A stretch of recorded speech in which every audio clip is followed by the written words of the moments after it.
ลาเอาเราให้ออกมาตั้งอยู่ในผาพอกน้ำดื่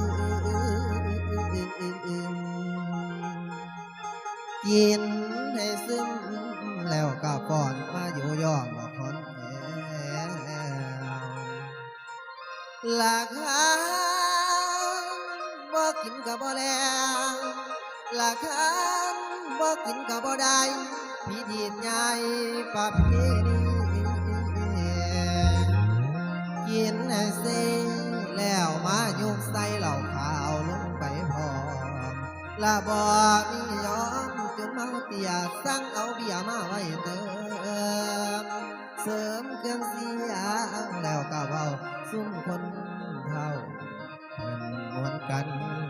แดนมันคนงาม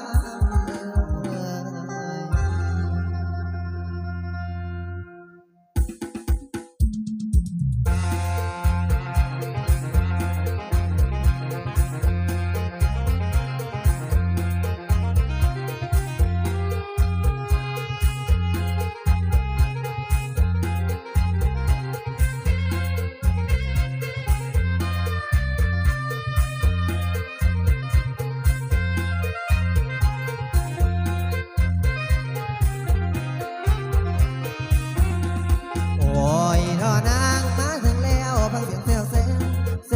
วพากันมวนผู้กันมวนเมาสมควรมากินมือนี่สิลองเต้นเพลงยามเซ็งมานั่งกินเหล้าให้ยามเซ็งมานั่งกินเหล้าให้กินให้ถึงใจผู้บ่าวผู้สาวถ้าบ่พอก็ต้องต่อเหล้าขาวเบียร์บ่พอก็ต้องต่อเหล้าขาวกินให้ยาวๆให้มันถึงใจเมื่อบ่ได้พากันดูดเหล้าให้เมาแล้วก็มวนโทรไปสวนผู้สาวสำหน่อยมาเต้นกันความมันนั้นอยู่ที่ใจความมันนั้นอยู่ที่ใจมีงานต้องไปสนุกดีฮะผัวไผ่เมียไผ่ก็มาผัวไผ่เมียไผ่ก็มาสนุกที่หามานั่งกินเหล้าให้สนุกที่หามานั่งดูดเหล้าให้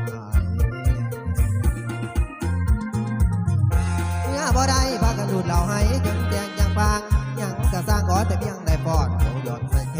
นจุดแสนบ่มีเศร้าใจนั่งดูดเหล้าให้เมาแล้วเกิดอย่าเมาเต้นมันเหลือเกินกินเมาฟ้อนมันเหลือเกินย้อนใส่ลำเพลินบ่มีเศร้า